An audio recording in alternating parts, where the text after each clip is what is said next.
Horse-drawn transportation has existed ever since the invention of the wheel in Mesopotamia.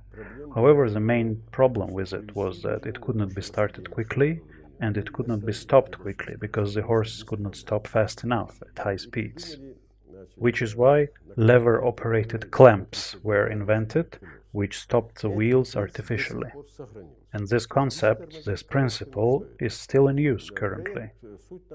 Now, the core concept of our project is getting rid of the most terrible, most unpleasant part of braking, which is gliding friction. Instead, we opted to use the mechanism which is used by living creatures for braking. Now, when a living creature moves, how does it brake? It has claws, it has whole systems in its body to control its inertia. It is a whole organism, and this is exactly what we try to replicate. Very well. What kind of goal do you pursue by implementing your invention? There are two goals which are very tightly interconnected. Goal number one is to achieve slow, proper, and safe braking process. The term braking itself is not exactly correct. When we talk about braking, we are talking about stopping. What I'm talking about is to achieve slowing down. Slowing down that is smooth, that is safe, and that is sustainable. And speaking of sustainability, on our planet, 9 people out of 10 are breathing dirty air. And brake pad emissions are far more dangerous than any sort of exhaust. They're called black hole emissions because there is absolutely nothing that can be done. This is the problem that we aimed to eliminate from the equation, and I think we achieved our goal. We created a working model which we spent the last 16 years testing until it was perfected. So here in Georgia we have a working model that proves our concept. Because creation of a model in general is the apex of any scientific research. It is basically a challenge to nature by a human being. It includes research, it includes experimentation, it includes engineering, and so on. And the main goal of our project is to make the means of transportation move on from using brake pads, because these brake pads emit so many harmful substances, such as asbestos, which causes liver cancer. And asbestos and other emissions, they are not only dangerous when inhaled, they also cover the ground, they seep into the soil, and are then consumed as plants by grazing animals, whose meat and milk we later consume in turn. So how does your mechanism work exactly? At the moment, I can only tell you that it works by combining static friction and rolling friction. There is no sliding friction at all.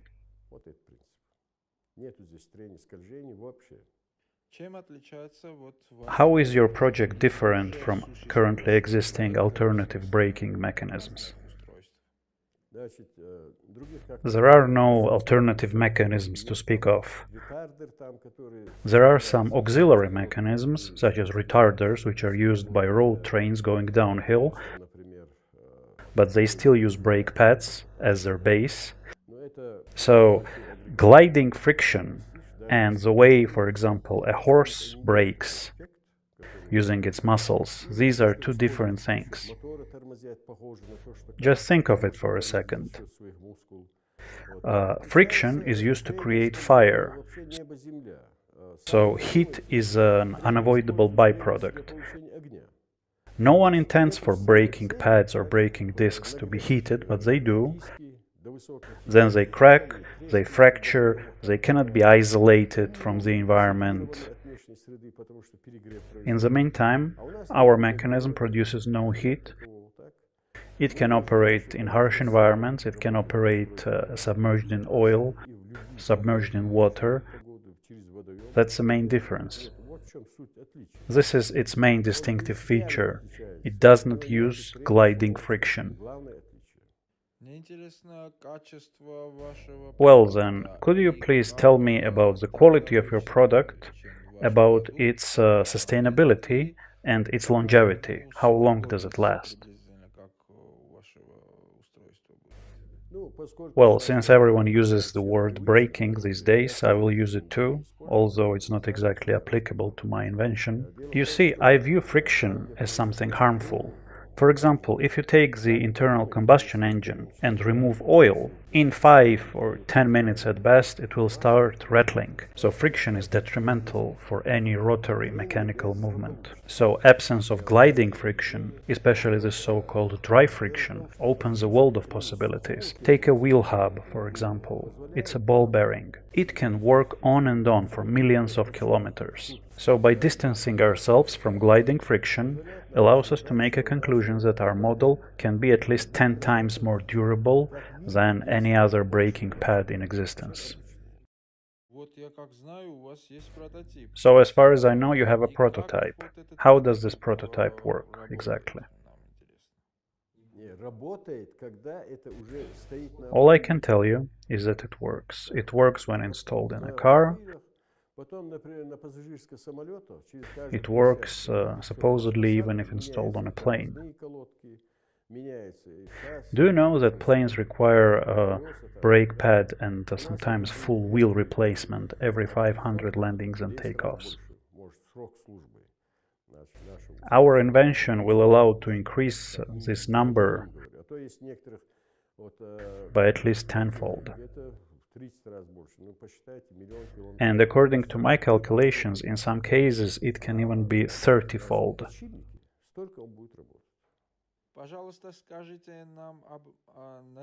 And what can you tell us about your mechanism's reliability and safety for the consumer? First of all, my invention renders the ABS system obsolete. Because currently, when the braking process begins, it does not slow the disc down, it basically blocks it. ABS exists to stop this from happening. It automatically releases locked brakes. This can be a problem, especially for high-speed cars or, for example, cars used in rallies. Now, our system does away with this whole concept. So when a cheetah runs at a high speed, when he stops, there is no blocking. He slows down. He does it quickly, but he still slows down. And while in modern rallies brake pads and discs are replaced every 1 or 2 laps, our device can last for 30, 40 laps even. And it will warrant replacement only in the most extreme of cases.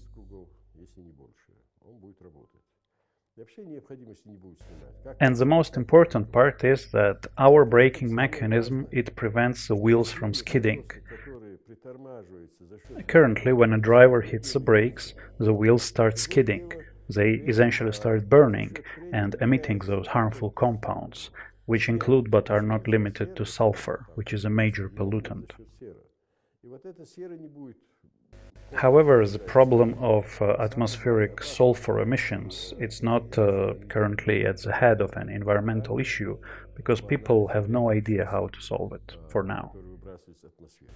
But we have found a solution. Georgia can go to the European Union with a proposal to completely put gliding friction out of the equation when it comes to driving. And this is precisely what we are aiming for. There are over 3 billion cars in the whole world, which annually produce dozens upon dozens of tons of harmful environmental pollutants. This ruins many lives, this kills people, and we want to put an end to this. Ваш проект нацелен только на топливных двигателях или Is your invention exclusive for internal combustion engines, or can it be used on electric engines as well? Because, for example, some electric cars, they use the kinetic energy produced by the movement to charge their batteries.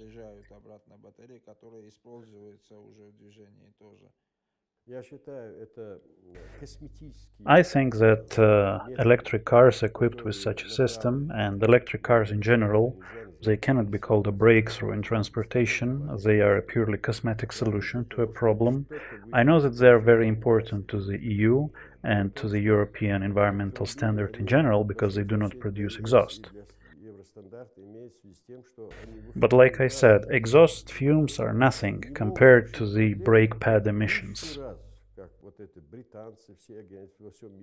Brake pads and their emissions are way more detrimental to the environment than any exhaust fumes you can think of, and there is still no solution to it. But any electric car, it requires a separate mechanism in addition to the engine to start up, and it requires another mechanism to stop. This creates redundancies, this creates additional systems which occupy space. What is an electric vehicle in general? It's a vehicle that operates using energy provided by a battery. This is it. And the energy capacity of fuel, especially fossil fuel, is much greater than anything a battery can provide. So you claim you have created a new era of braking in the world, right? It all boils down to observation and powers of observation, which have been utilized by scientists since Archimedes. I used to deal with physics. I used to deal with issues pertaining to curvature of space. And once I encountered a problem, which I managed to solve, and this allowed me to unite some of the traits and properties of living and non-living matter. So, for example, one of the accepted theories is that entities create events and events generate entities. This is not exactly true, because events don't always do that. Anyway, I was granted this knowledge and I want to share it with the rest of the world. I do not really care if every single user understands how it works, as long as it improves the environmental aspect. That's what matters. The bottom line is that less people will die because of cars. Now, when it comes to planes, it's a bit more complicated, because when a plane is landing, it extends its landing gear, and this landing gear, it does not start braking. It starts spinning, it becomes synchronized with the plane's movement, and then it starts slowing down the plane. It is very inefficient. But for example, if you are in a high-speed elevator, and the elevator is going up or down really fast, you don't really feel it, you don't feel the friction. And this is more or less how my invention works. And it will be free of most mechanical glitches. It will not jerk or twitch, it will not creak or make any other noises, it will not overheat. And if you take a look at a modern braking disc, you will see that it's really a sad, sorry sight. First of all, it's exposed, which means that it is open to sabotage, it is open to damage. Anyone can put a bit of oil inside and this is it. It is also not protected from the elements. It cannot be environmentally sealed because then it will overheat and destroy itself essentially. Our system will have none of that. It will be clean, it will be neat, and most importantly, it will solve the issue of interchangeability. So any technical station, any mechanic would be able to just remove and replace the supports. By supports, I mean the vacuum-sealed tubes with liquid inside. And I think that in the future we are going to get rid even of those.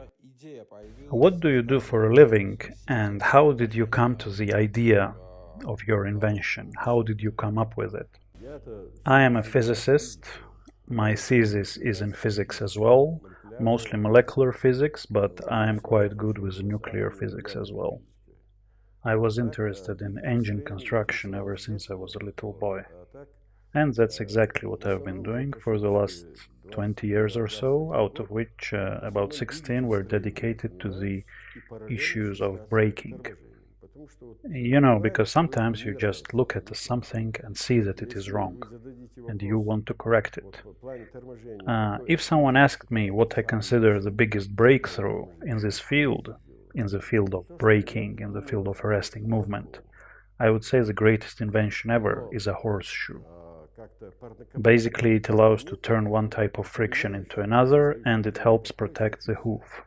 So yeah, over the last 5,500 years, the best thing humanity has ever come up with in terms of braking is a horseshoe. Everything else is just regurgitation of what we already know and what we already use. The principle on which modern braking mechanisms operate is the same principle used by a whetstone. But these are brakes, these are not whetstones. Brakes provide a service, they need to provide safety, they need to provide comfort. And the way I see it, they don't. We are also currently working on a system for buses and other heavy vehicles, because all of the accidents that buses have going downhill. We have created something that I might call an automatic speed stabilizer, which basically adapts movement speed to the angle of the incline. In essence, the driving force between my inventions and discoveries is, nature itself. I'm just letting nature take its course. I'm basically doing what nature always intended to be done. And nature has given us the tools that we need. But for some reason we still keep using computers, those fragile devices which can get destroyed by dust or magnets. Let electricity be used the way it's supposed to be used, for lighting, for heating and so on. Leave cars out of it. Now let's talk about risks. By creating this device, you have essentially spelled doom for a large amount of companies that produce braking discs and braking pads and so on. And they're not just going to roll over and die. Are you ready to fight them for your invention? Independently, brake pads, brake discs and the companies that produce them are not really needed by anyone. They are an unfortunate necessity, the way I see it. They are required only because there is no better way. So I say, put a braking disc and my device in front of a car mechanic or a car engineer or a car designer and let them decide for themselves which is better. Because, when it comes to making of a car, the amount of overall resources and capital that goes into the brake pads is minuscule, it's barely 0.1%. And the large companies, Mercedes and the like, which create new cars, which includes electric cars, they are just going to follow the profits, They will use what's profitable for them. But I think that Georgia going to the European Union with this novel idea is something out of the ordinary or something wild, because it's in line with the European Union's ideology of reducing the environmental impact of transportation. And if someone is offering to reduce something that is way, way more harmful than any exhaust, why not accept it? My device does not produce heat, it doesn't produce dust, it doesn't produce any particles. It is easy to install, it is easy to remove, it is easy to service, and I think that following their own ideology, they should accept our proposal. I think we might even involve Greenpeace, because dry friction is a relic of the past. It does not match the current level of our technology. Our engines use energy derived from rotation, but we don't seem to look too close to where exactly it's going. Energy by itself doesn't produce anything, it's not power, it can be used to power something. So those organizations and maybe companies which understand this concept, which understand our idea, they will be open to our invention. I have already sent letter to the Italian company Brembo, which is I think 57 years old and is one of the leaders in brake disc production. In this letter I asked them to participate not in the process of creation but in the process of testing my invention. This company provides up to 130 million euros per year to research and development. They have an R&D center called the Red Kilometer, and they are pumping huge amounts of money into refining the same old concept. My invention has, I think, 25 components. Theirs, the ordinary disc brake, has almost 250, and it includes chemicals like antimony or vanadium or whatever, and almost all of them are harmful to humans. Who would willingly use such a mechanism?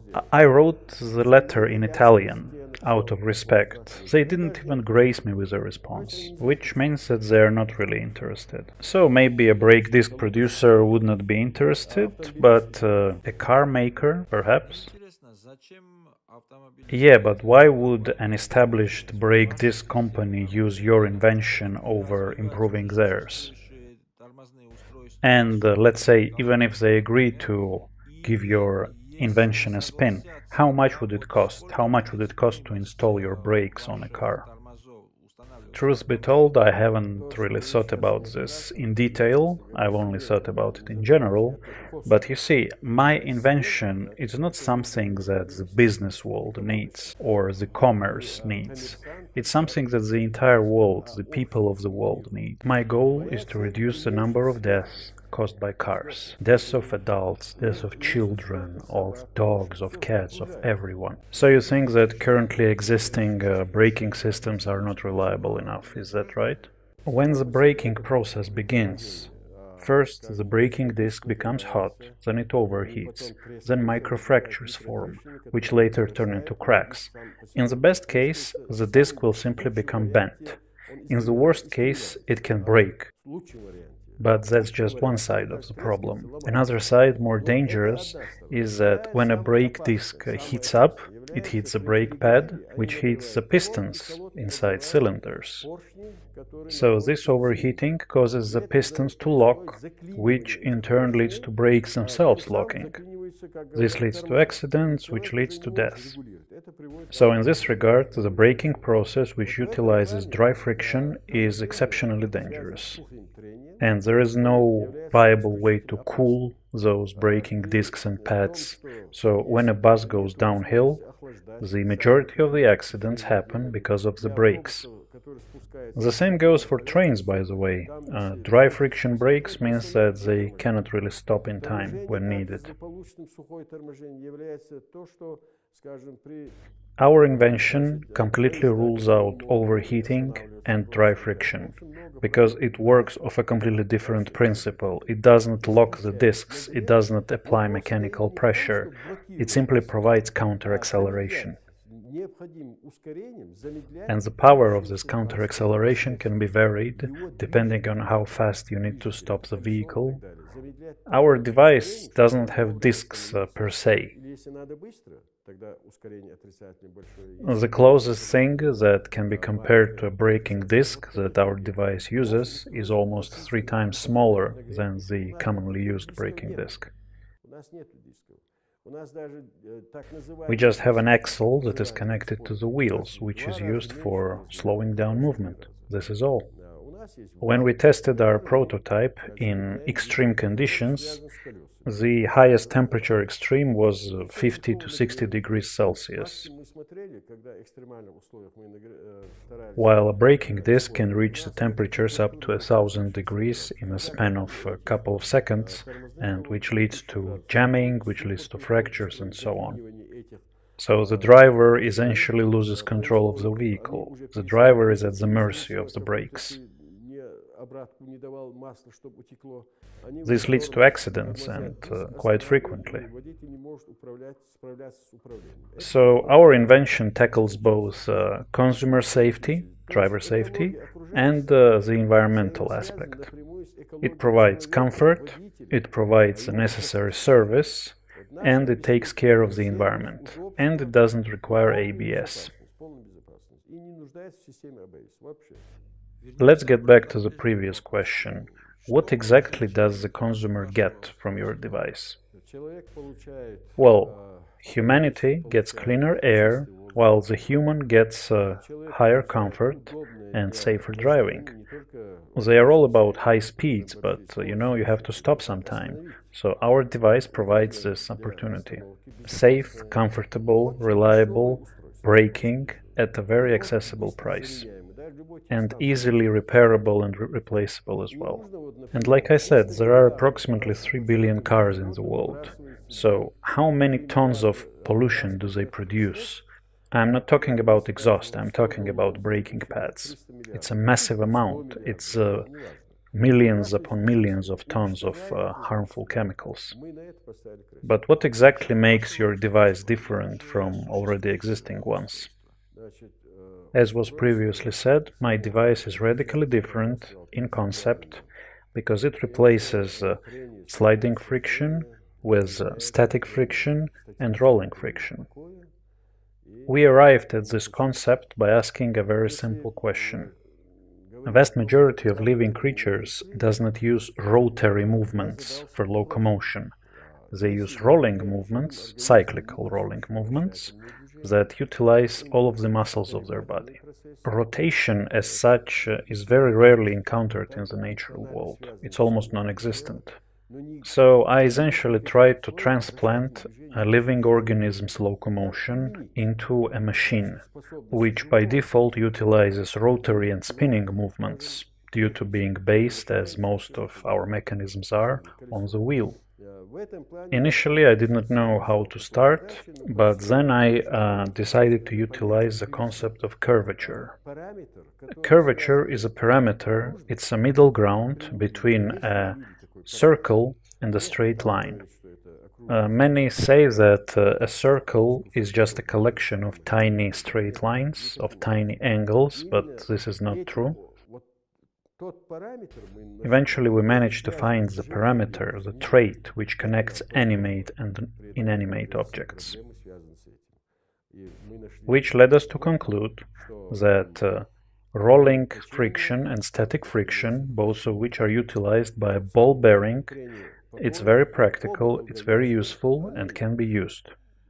They can be integrated into our mechanisms and they can be used to achieve the results we desire.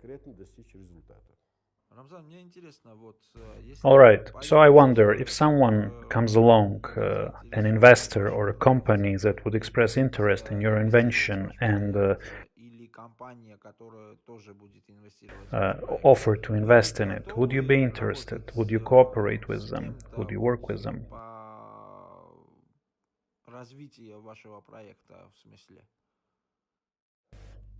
Of course, any company or investor who is interested is free to pitch their offer to us. But regardless of this, we are going to make an offer to the European Union and the entirety of the world in general for brake discs and brake pads to be taken out of everyday use. That's our main goal, protecting the people and protecting the environment. So, whenever a person is driving his car, and if he knows that his brake discs, his brake system is cheap or poorly made, it's like playing Russian roulette. He doesn't know which speed he should maintain, he doesn't know when he should brake, he doesn't know how he should brake. We want to remove the barrel of the pistol from his head, we want to make him stop caring about his brakes. We want to give our drivers more confidence, we want to make them less afraid of going at high speeds because they don't know how they're going to brake. This is especially true for people living in mountainous areas. So our ambitions actually have substance. Guaranteed safety, guaranteed environmental safety, and increase the confidence of the drivers. If someone is interested, they are more than welcome to make us an offer. But we want drivers and passengers to feel safe, regardless of what sort of transportation they're using, a car, a plane, even a bicycle.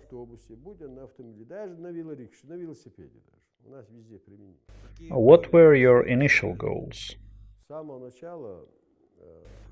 My initial plan was to create a working model, a working prototype. Like I said, this is a challenge that a scientist puts before nature. And depending on the result, depending on how viable the challenge is, a further course of action is defined. It took us 16 years to achieve, and we finally achieved it, in Georgia, I must say. We experimented in many countries, such as Azerbaijan, for example. But our previous models, they more or less still used dry friction, they used cogs, they used oil. But for the current model, oil is entirely optional. So we have achieved this milestone, We have created a working model. The nature has responded to our challenge with grace. And even though it took many years to achieve, our main goal is still ahead. We are going to have to fight against a concept that is 5,500 years old. The concept of the wheel, which is ingrained into humanity's thinking. I have already mentioned my desire to connect the straight line and the circle, the desire to connect animate and inanimate matter, and this cannot be achieved quickly. This takes a lot of observation, this takes research, this takes experimentation, and so on. There is a reason why most of modern science and science in general is based on observation. You look at something, you wonder what it is, you make theories, you test them. Next, we are going to be created a range of models. Modules fit not only for cars, but also for bicycles, for trucks, for road trains, and eventually for planes. After doing some cost evaluation, we concluded that our invention is 3 times cheaper than any modern brake disc or pad, while offering much greater longevity and reliability. To put it shortly, it is as reliable as a ball bearing. All this is a bit difficult to make independently, not to mention that it requires testing, so we are definitely going to need a partner. And another pet dream of ours is to actually make a completely environmentally friendly car here in Georgia. It will most likely be an electric car, since it doesn't produce exhaust fumes, but it will also have our braking system, which means that it will not produce any harmful chemicals at all. But that's just a pet project for the far future. Our most pressing and immediate concern is to replace the braking systems of existing vehicles, to render the current braking systems obsolete, which is why we are so heavily car-oriented. Depending on how successful we are going to be, we can launch in parallel model ranges for planes, for trucks, and so on. Ideally, we would like to make it so that car producers would be able to make their own braking systems without having to rely on subcontractors like Brembo. So, like I said, there are 500 scientists working for the Brembo R&D department, and 130 million euros get spent on them every year. A car manufacturer will not have to deal with these guys anymore, with these companies. Because all of the parts that we use for our models, they have been tested. They have been tested by time and experience. A ball bearing has been invented centuries ago. So I think car manufacturers are going to profit from it as well. That's my plan in general. Мы на стандартных вещах это делаем, подшипник испытан, это испытано, так что поэтому это будет очень удобно для и автомобильных компаний, честно я вам скажу, не только для водителей. Вот так, вот такой план. Here you can see how our braking device works. We use ordinary braking pads for comparison. Now, it's not readily visible here because it requires extreme pressure.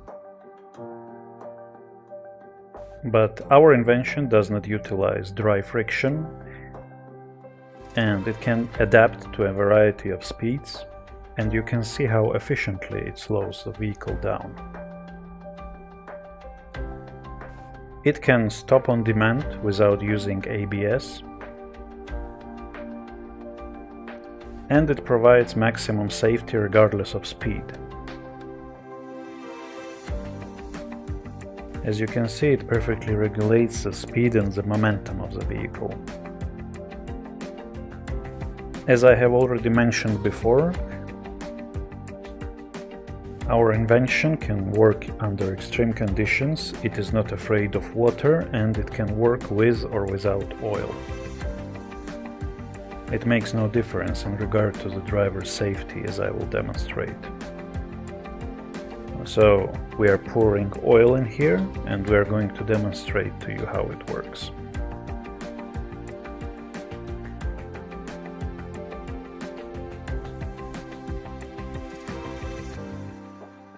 Also, pay attention to noise levels. They are very low to begin with, but when the mechanism is oiled, it runs almost completely silent.